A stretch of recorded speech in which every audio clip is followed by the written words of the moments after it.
When the lake becomes calm again, it does not feel gentle, it feels empty.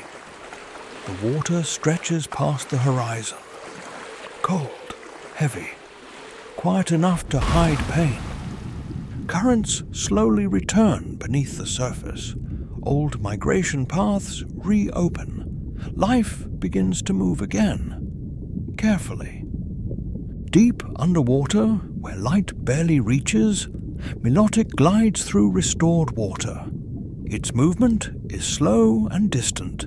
It does not stay. Balance has returned, but balance does not protect the fragile. Far below, among sunken trees and stone walls, a young Dratini begins its journey. Freshwater is unforgiving. Food is scarce. Cold drains strength with every movement. Hiding once meant survival.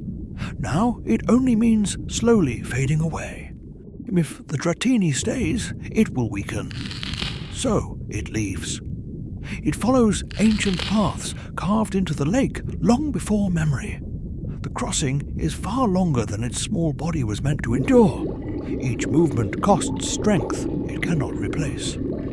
In the open water, a lone lapras swims beneath the surface. It moves steadily, calmly, cutting through the water with purpose. Its large body smooths the current behind it. The Dratini slips into the wake. The water is calmer there. The effort hurts less. This is not kindness. It is borrowed survival. Halfway across the lake, the water shifts. Cold layers rise, pressure tightens, the light fades. From the depths, Gyarados surges upward. The Dratini is struck and thrown aside.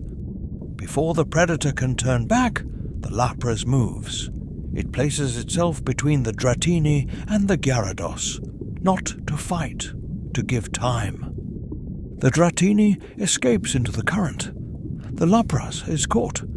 Teeth rake across its side, tearing deep into its flesh. A dark trail of blood spreads slowly through the cold water. The lapras does not panic. It turns and releases a burst of ice beam. The water freezes instantly, forcing the Gyarados to pull away. The predator retreats into the depths. The lapras swims on, wounded, bleeding, but alive. The Dratini survives, and it remembers. Time passes. The lake never truly rests. As the Dratini grows, storms become harder to endure. Pressure shifts without warning.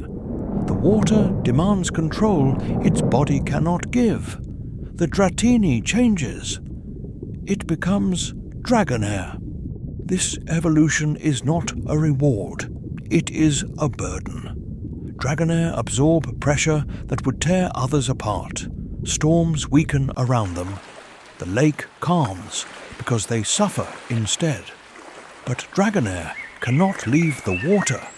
They hold balance so others may pass. They remain behind. Years later, deep in the same lake, the lapras returns. Older now, scarred, swimming underwater with its young. The old wound still slows it. From the depths, rage rises again. The same Gyarados attacks. The lapras turns to shield its young, knowing it cannot escape. There is no wake to hide in, no current to follow. Then the water above breaks. The Dragonair rises into the storm and changes again. It becomes Dragonite. Dragonite descends with force, shaped by memory. It strikes the Gyarados. Again and again. It flies the Gyarados straight up into the sky and releases it. The lake grows quiet. Dragonite does not celebrate. It watches until the Lapras and its young disappear into safer water. Then it turns away. Dragonite do not stay. They never do. Some debts are not repaid with words, only with action. If someone saved you when you were sinking, would you know when it was finally your turn to save them?